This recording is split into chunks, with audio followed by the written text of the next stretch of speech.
In the Dragon Ball Super manga right now, we're in the midst of what could be the climactic finale of the Granola arc, as Goku and Vegeta have pretty much done all they can at this point. However, Granola has been exposed to the truth and now turns his full attention to the heaters. In the current arc, not only have Granola and Goku had quite the battle themselves, but Vegeta has evolved once more thanks partially to the help of Beerus, and this time, his evolution would leave an unforgettable mark. Ultra Ego has been beyond impressive, and the raw grit and barbaric savagery that Vegeta displayed again in this battle brought me back to the feelings that Dragon Ball Z used to give me. It feels like something else is still needed though. In the Super manga, Vegeta displayed but a glimpse of his former savage roots before. However, in this fan manga by Jordan Lee and Monty Black, Vegeta has seriously returned to his ways. An angel to some, a demon to others, the power that a destroyer holds is incomprehensible to those only of the mortal realm. But in Dragon Ball Super Sadala, Vegeta has been molded by battle after battle on a divine scale and evolved into something truly terrifying. When we last left off in this insane fan manga, Vegeta was in the midst of training the warriors of the Sadala Defense Force, getting them ready for the incoming Tuffle threat.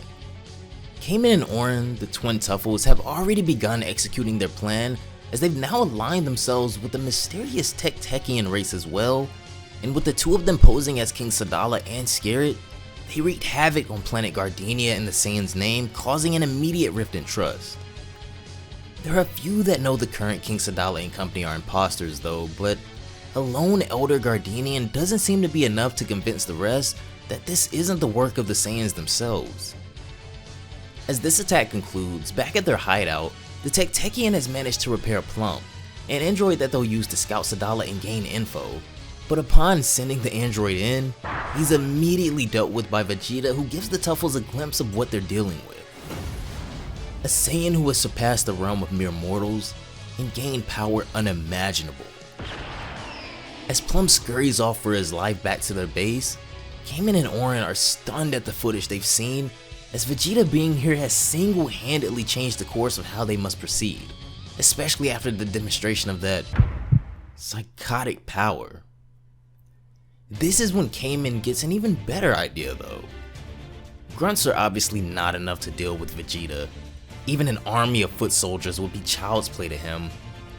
But to a professional, Vegeta may have a bit more on his hands. As we return to planet Sadala once more, not too long after the last fight, Vegeta is seen trying to get the Saiyans back on track and take no notice of the prior trash that interrupted them. But this is when something a bit more menacing grabs his attention. A thrust is seen coming Vegeta's way out of the corner of his eye, but before anyone can react in time, Vegeta is hit in a vital point and sent flying into a cliff. Nothing personal, kid. Just business, Hit says, as we see him appear beside Kaba now, being contracted by the Tuffles to handle Vegeta.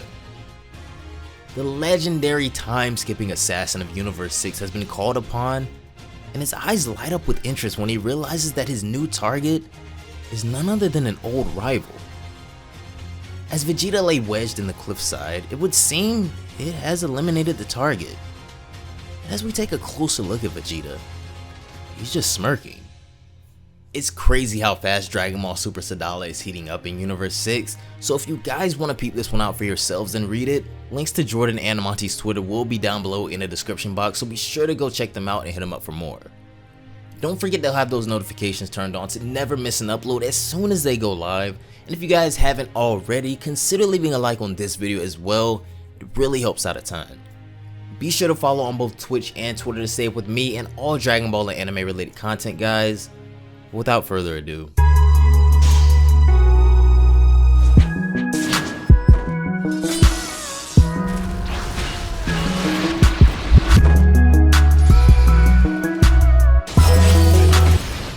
so, going for my vitals, huh? Vegeta says, as he begins to get back to his feet now. You're strong, he tells him. That attack could have killed a god, but not me. Sorry to disappoint you, he goes on, but I'm not the same Vegeta that you met in that ridiculous tournament.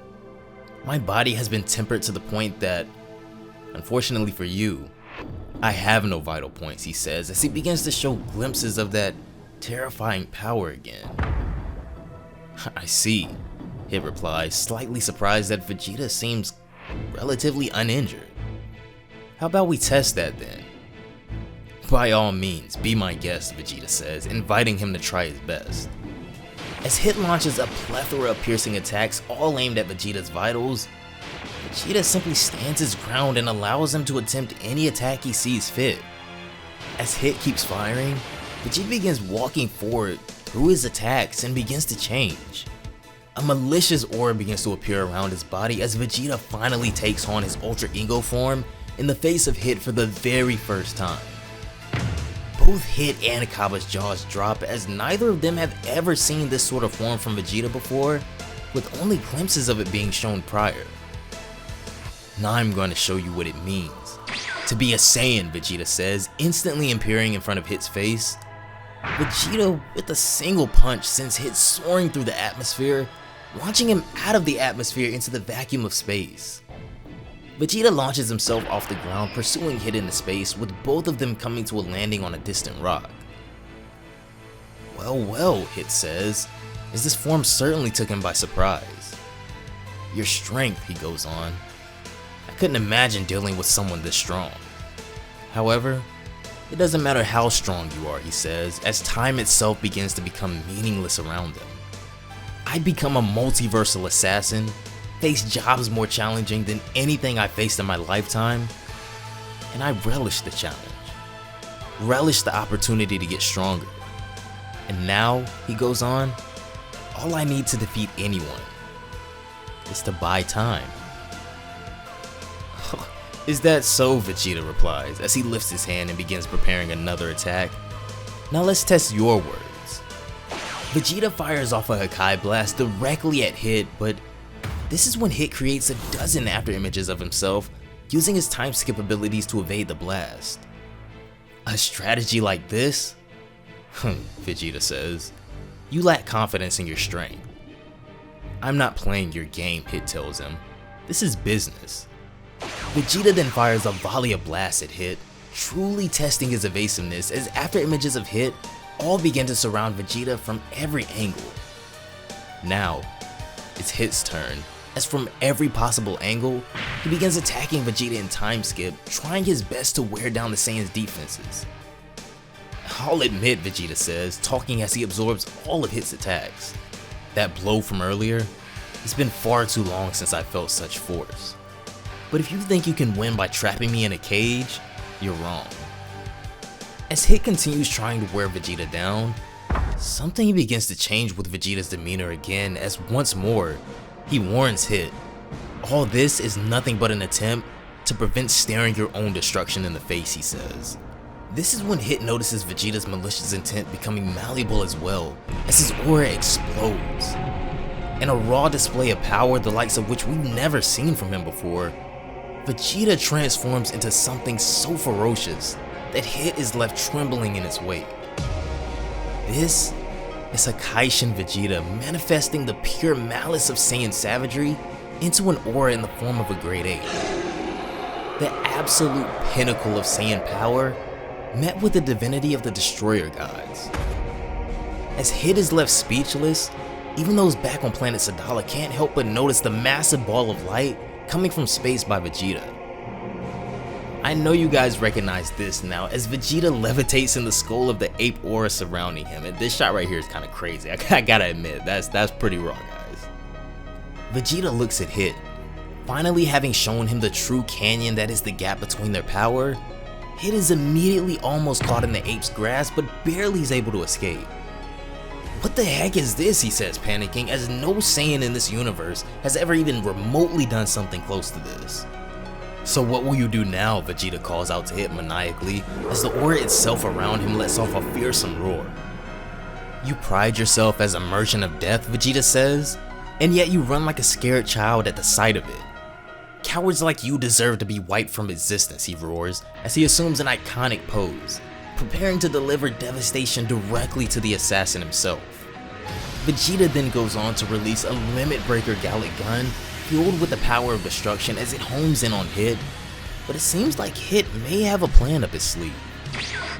Instantly, Hit appears eye to eye with Vegeta, attempting to pierce straight through the aura with his next attack, but Vegeta looks like he might be ready. Hit's punch, powered over the short time he's been able to stall, is actually able to dislodge Vegeta from his protective aura, sending him soaring through the galaxy where he eventually crashes into another planet, but he's soon able to catch himself. Although no longer an Ultra Ego, Vegeta smirks as Hit arrives before him once more. You Saiyans certainly never disappoint, Hit tells him, as both parties seem to actually be enjoying this unrestricted battle they're finally able to have. I guess you aren't a waste of space after all, Vegeta tells him. I hope you don't think you won though. Don't kid yourself, Hit replies. You're spent, and I have a job to do. This is when something peculiar begins to show itself, but before Hit or Vegeta can react or even take proper notice of this intruder, something begins taking over Hit and fusing with him, it seems like. As these two fought, their battle was being spectated by not only the Saiyans on Sadala, but the Tuffles as well, as they've now taken their opportunity to gain a new, much more powerful body completely controlling Hit now. Vegeta, however, seemed to be waiting for this moment and playing along, hoping to draw them out once more as Chapter 3 comes to a close with Vegeta face to face with the Tuffle Menace once more, but this time, things might be a little more complicated.